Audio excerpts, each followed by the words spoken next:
귀한 찬양 감사합니다. 제디 셀린저라고 하는 사람이 쓴 호밀밭의 파수꾼이라고 하는 음악 작품이 있습니다.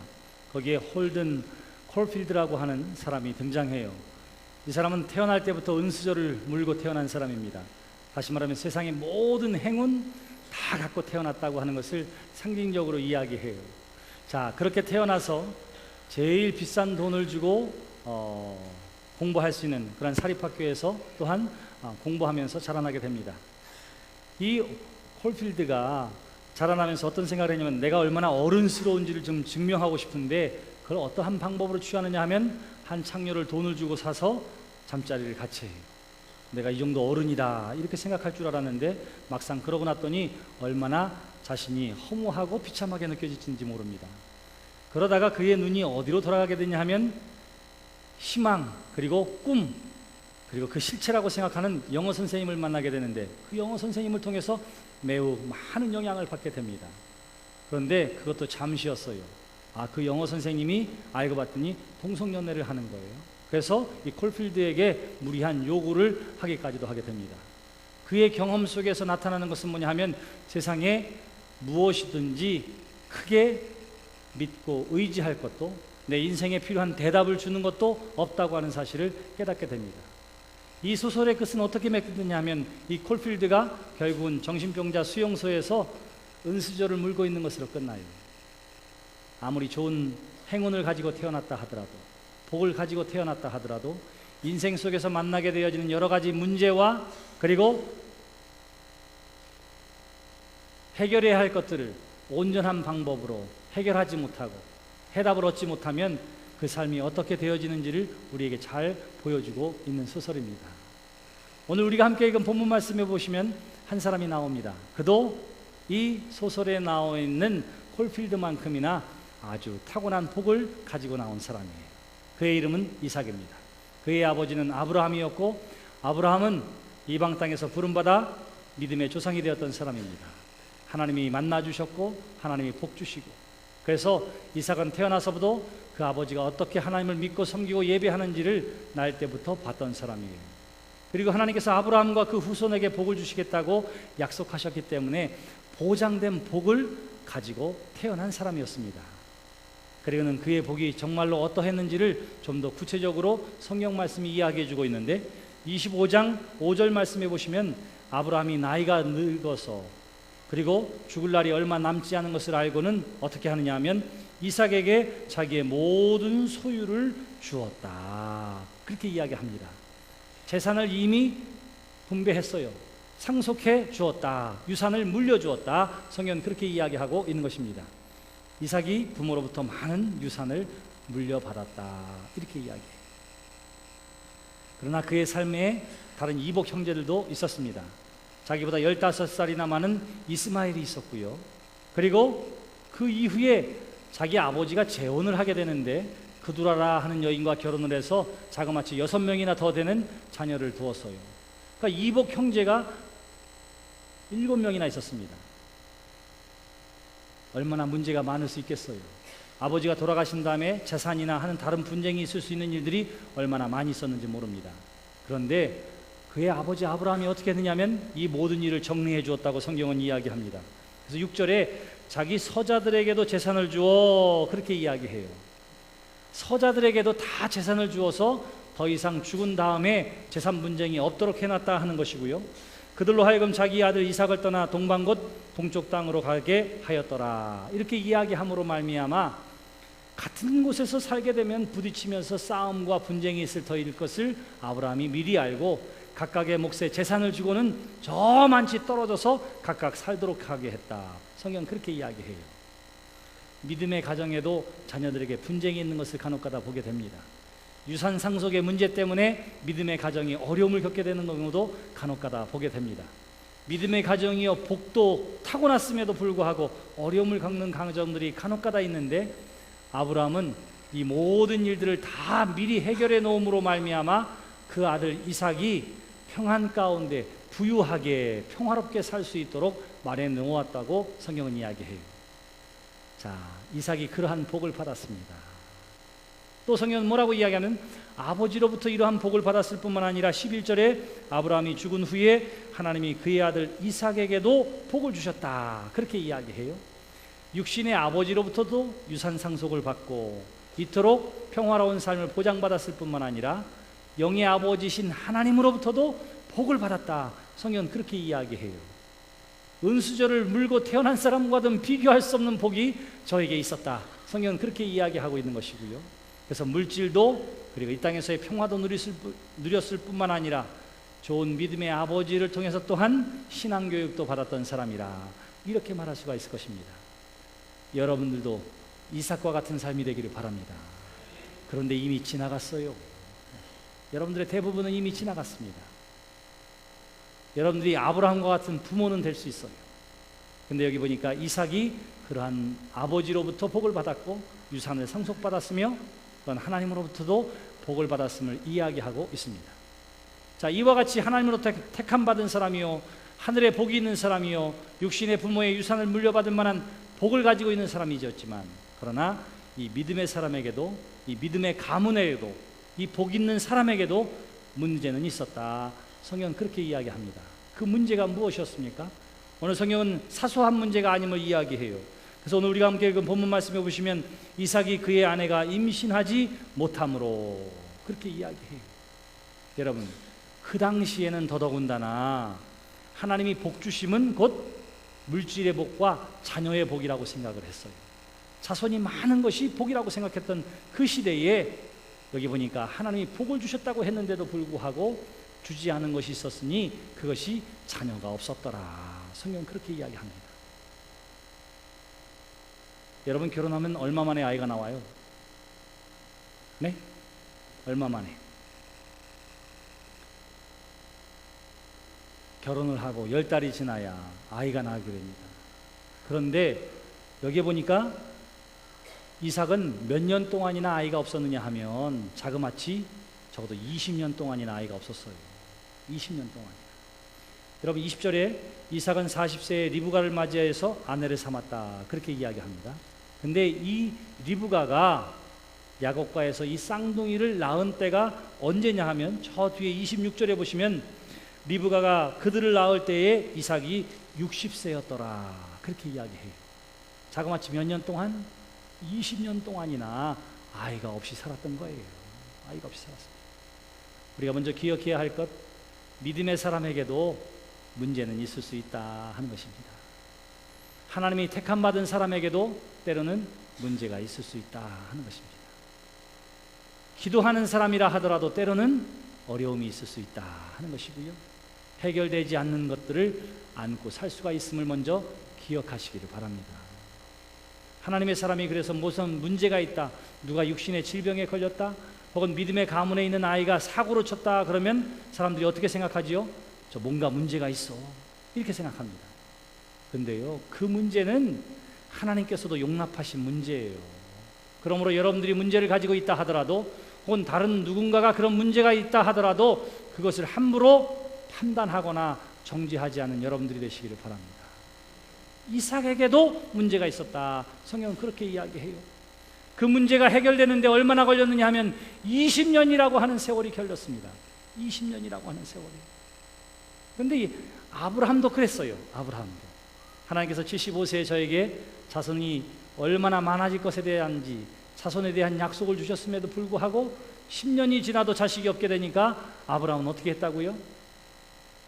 하갈, 그의 몸종을 통해서, 그의 부인의 몸종을 통해서 이스마엘이라고 하는 아이를 낳았습니다. 이건 하나님의 은혜로 낳은 것이 아니라 자기의 방법으로 낳게 된 거예요. 그는 약속의 자녀가 아니었습니다. 그로 말미암아 하나님의 약속을 기다리지 못하고 불순종했던 것 때문에 결국은 그 나라와 민족의 큰 분쟁의 씨앗을 낳게 되었던 거예요. 이삭은 아버지의 그러한 경험을 알고 있었습니다. 그렇기 때문에 이삭은 어떻게 하느냐 하면 10년, 15년이 지나도 인간적인 방법을 쓰지 않고 그저 기도하며 기다렸더라, 성경은 그렇게 이야기를 하고 있는 거예요. 근데 무엇하면서 기다렸느냐 하면 하나님 앞에 간구하며 기다렸다, 성경은 그렇게 이야기하고 있는 것입니다. 사랑하는 성도 여러분, 문제가 있다면 그 문제의 해결책인 하나님 앞에 간구하는 여러분들이 되시기를 바랍니다. 문제가 있다면 그 문제를 허락하신 하나님 앞에 간구하는 여러분들이 되시기를 바랍니다. 언제까지 간구해야 될까요? 언제까지? 하나님이 해결해 주실 때까지. 한 번, 두 번 기도하고 마는 것이 아니라 계속해서 하나님께서 해결해 주실 때까지 기도하는 거예요. 근데 여기 이삭이 자녀가 없었기 때문에 기도했다고 그랬는데 뭐라고 기도했냐는지가 나와 있습니다. 주님, 나에게 자식을 주시옵소서. 하나님, 나에게 생명을 주시옵소서. 성경은 그렇게 기도하지 않아요. 이삭은 어떻게 기도했는지, 무엇을 위해서 기도했는지가 나와 있습니다. 자녀들을 위해서 기도했다, 생명을 위해서 기도했다, 이렇게 이야기하지 않아요. 왜냐하면 하나님께서 생명은 이미 그의 아버지에게 약속해 주셨기 때문입니다. 너의 후손들로 큰 민족을 이루겠다고 하셨으니 하나님은 생명은 반드시 주실 거야. 아이는 우리에게 주실 거야. 결혼한 지 20년이 지나서 애가 없다 하더라도 하나님이 어떻게 해서든지 나로 하여금 큰 민족을 이루어 주실 거야. 여기에 대한 믿음은 있었어요. 여기에 대한 믿음은. 그렇기 때문에 아버지처럼 하지 않았습니다. 그저 인내하며 기도했던 거예요. 무엇을 위해서 기도했는지가 나와 있습니다. 여호와께 간구하며 뭐라고? 그를 위하여. 그래요. 이삭이 그의 아내가 임신하지 못하므로 그 아내를 위하여 하나님께 기도했다. 그래요. 누구를 위해서? 아내를 위해서. 여러분, 아내의 마음이 어땠을까요? 대를 이어야 할, 그래서 귀한 생명을 잉태하고 낳아야 할 부인이 자녀가 없어요. 그럴 경우에 남편이 조바심을 내고 시어머니가 조바심을 내는 것보다 누구의 마음이 가장 힘들어요? 며느리의 마음이 가장 힘든 거예요. 아내의 마음이 가장 힘든 것입니다. 이삭이 그것을 보고 있어요. 나는 믿음이 있어서 하나님이 어떤 식으로든지 이루어 주실 거야. 나는 믿음을 가지고 있지만, 나는 담대하고 기다릴 수 있지만, 그러나 누구예요? 아내의 마음을 헤아리는 거예요. 그래서 누구를 위해 기도하느냐 하면 그의 아내를 위하여 기도했다. 잉태하지 못하는 아내를 위해서 하나님 앞에 간구했다. 성경은 그렇게 이야기를 하고 있는 것입니다.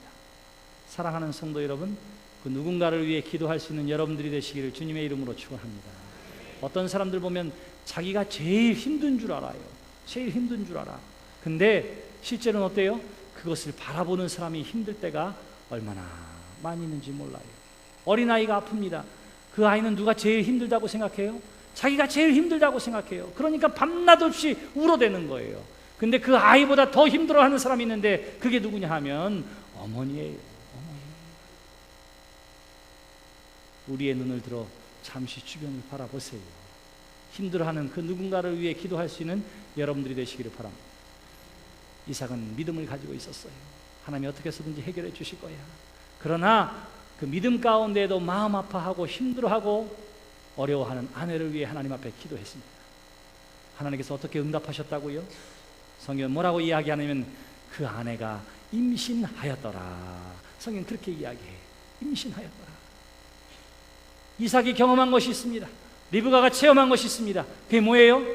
문제를 가지고 하나님 앞에 간구하며 하나님께서 해결해 주셨다. 성경은 그렇게 이야기하는 거예요. 그는 체험했습니다.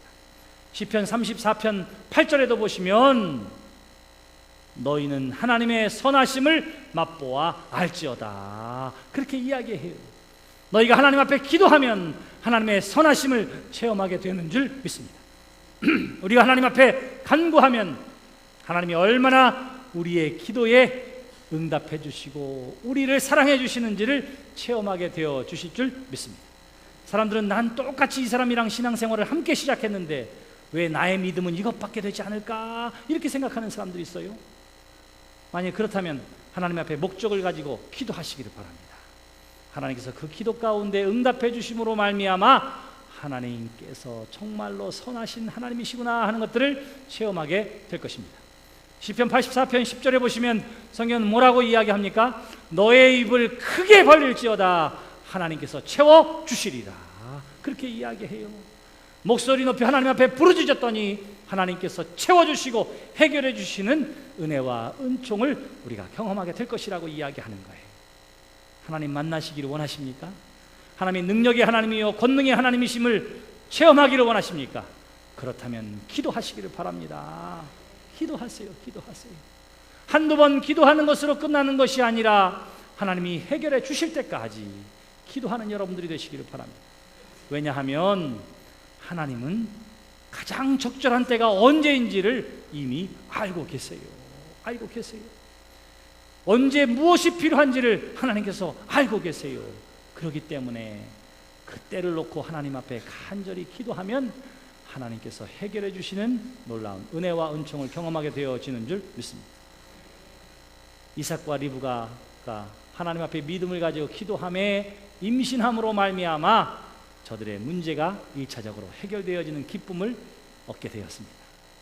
자, 그러면 해결되었을까요? 문제가 다 끝났을까요? 오늘 성경은 임신한 것으로 끝났다고 얘기하지를 않아요. 그로 하여금 또 기도할 수밖에 없는 문제를 만나게 되었습니다. 여러분 보세요. 22절 말씀을 보시기를 바랍니다. 그 아들들이 그의 태 속에서 서로 싸우는지라. 그래요. 임신하면 다 끝났는 줄 알았는데 그걸로 끝이 아니에요. 이 뱃속에 있는 아이들이 어떻게 했다고요? 서로 싸우는 거예요. 싸움. 여러분, 여자들은 대개 누구로부터 배우게 되지요? 어머니로부터, 할머니로부터, 이웃으로부터, 친구로부터 경험을 통해서 배우게 됩니다. 임신하면 이런 일이 있고 저런 일이 있어. 애가 자라면서 애가 발을 차기 시작하고 움직이기 시작하면 너가 그걸 태동을 느끼게 될 거야. 부모님에게도 듣고 배우고 자라나는데 그런데 전혀 경험하지 못한 것을 경험하는 거예요. 뭐예요? 쌍태가 임신했는데 이 안에서 서로 취급받는 거예요. 그냥 움직임이 활발했다 이런 게 아니라 어머니도 이웃도 어느 누구도 경험하지 못한 태중에 태아가 서로 싸우고 갈등하는 것을 어머니가 느끼게 된 거예요. 임신했으면 좋았을 텐데, 생명 얻었으면 좋았을 텐데 하는 마음을 가지고 있었는데 그 문제가 해결됐는가 했더니 임신 이후에 또 문제가 생겼는데 아이가 이 안에서 싸웠다. 성경은 그렇게 이야기합니다. 이거 도대체 어떻게 될지가 모르겠어요. 이 아이가 제대로 태어날지도 모르겠어요. 아이가 뱃속에서 태우는데 엄마로서 이걸 어떻게 해야 할지를 모르는 그때에 리브가가 한 일이 있습니다. 성경은 뭐라고 이야기하지요? 내가 어떻게 해야 할지 하나님 앞에 물었다. 성경은 그렇게 이야기합니다. 보세요.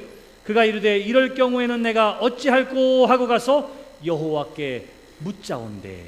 그래요. 알 수 없는 문제를 만났습니다. 처음 경험하는 것을 만났어요. 이거 어떻게 해야 될지 도대체 모르겠어요. 그랬더니 그때에 어떻게 했다고요?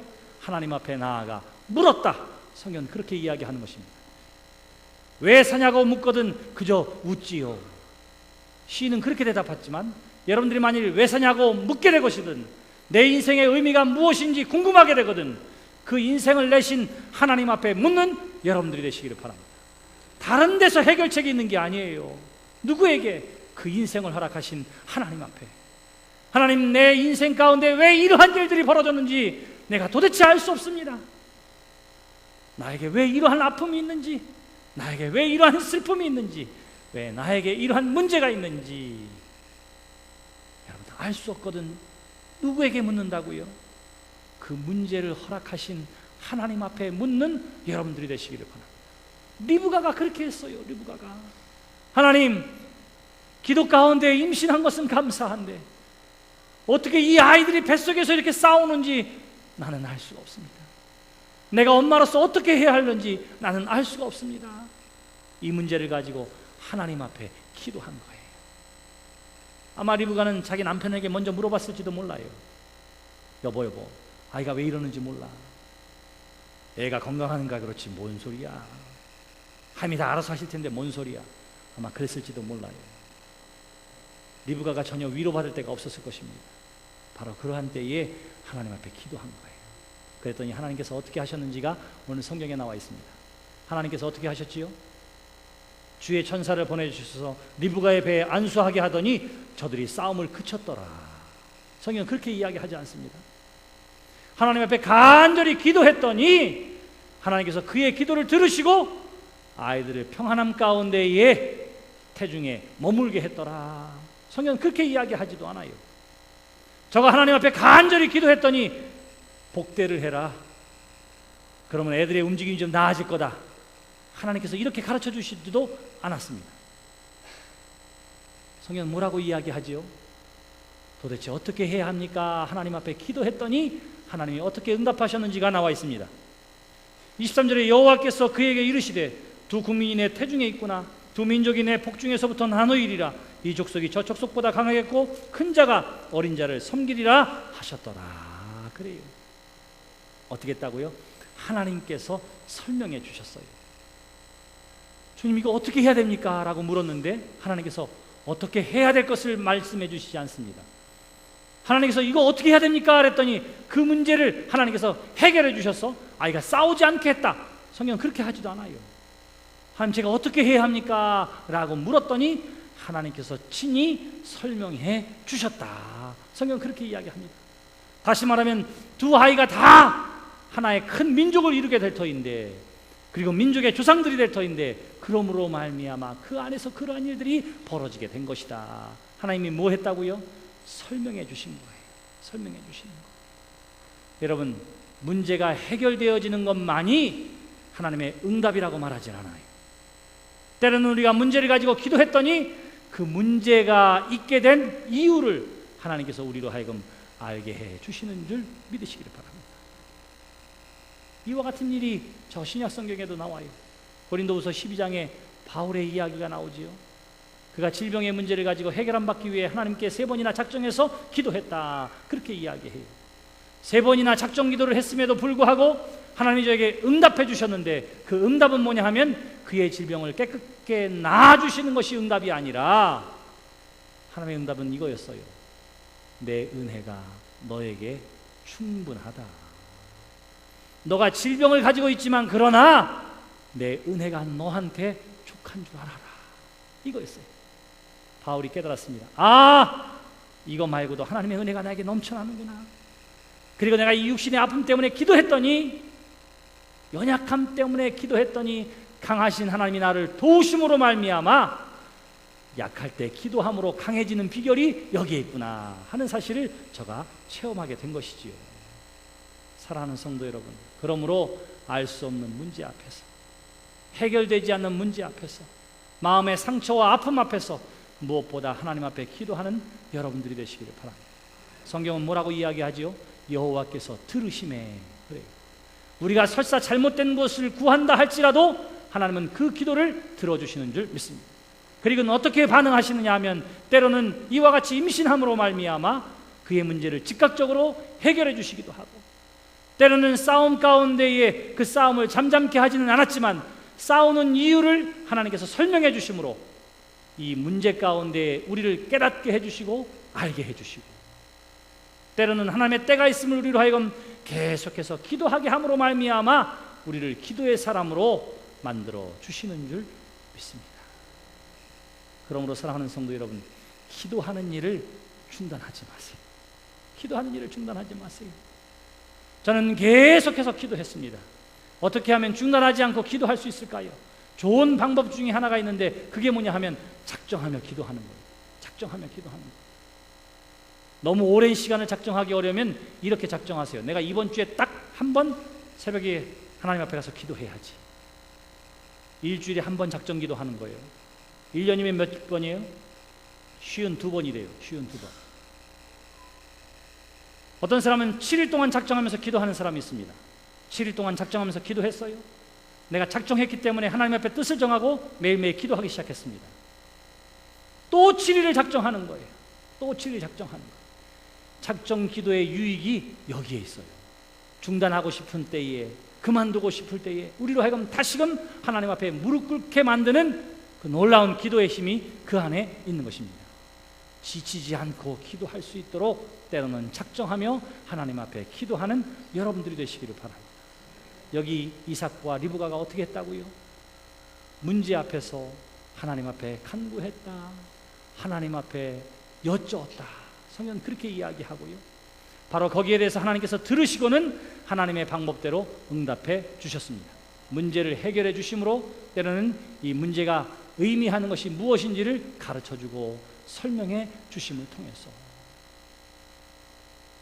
문제라고 하는 것은 아픔과 상처만이 문제는 아니에요. 어떤 사람은 갑자기 큰 복을 받았습니다.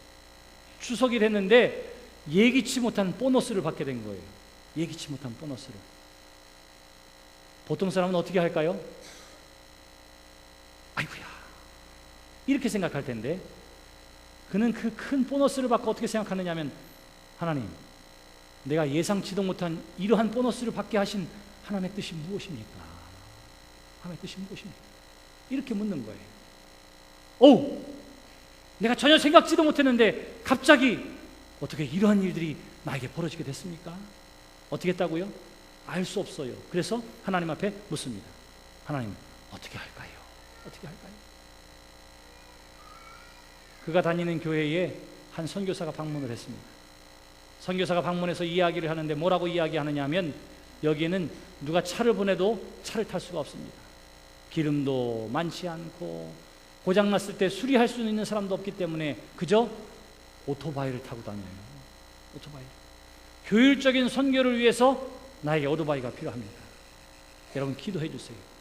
하필이면 보너스 받아가지고 이거 어떻게 할까요? 기도하는 그때에 그 주간에 온 선교사가 오토바이가 필요하다고.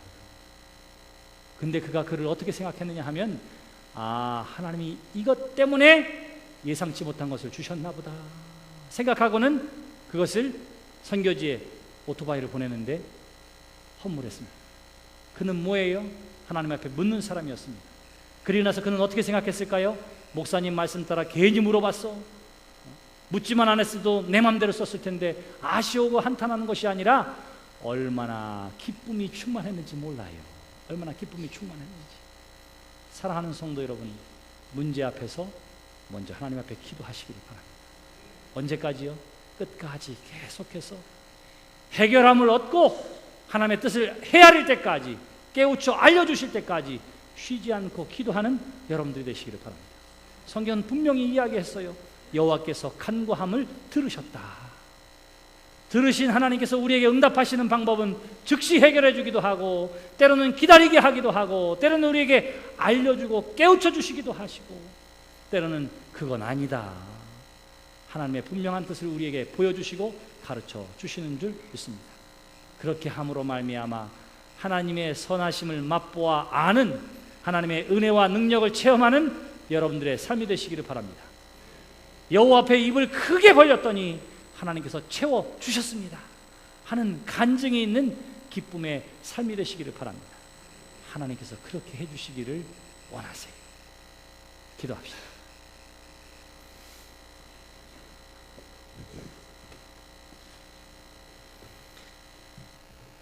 하나님 아버지, 은혜를 감사합니다. 우리의 삶에 문제를 놓아주셔서 기도함으로 하나님의 선하심을 맛보아 알게 하여 주시는 줄 믿습니다. 건강했던 우리의 삶에 질병을 허락해 주셔서 우리의 모든 질병을 치료해 주시는 하나님이 여호와 라파, 치료의 하나님이심을 또한 체험케 해 주시는 줄 믿습니다. 도대체 어떻게 해야 할런지, 어떻게 결단해야 할런지, 내가 어떻게 말하고 행동해야 할지 모르는 그때에도 하나님 앞에 기도할 때에 세상이 줄 수 없는 지혜와 최선의 방법을 하나님으로부터 얻게 되어지는 줄 믿습니다. 문제 앞에서 기도하는 사람들, 그 기도를 통해서 하나님의 선하심을 체험하는 모든 성도들 되게 해 주시옵소서. 예수님의 이름으로 기도드렸습니다.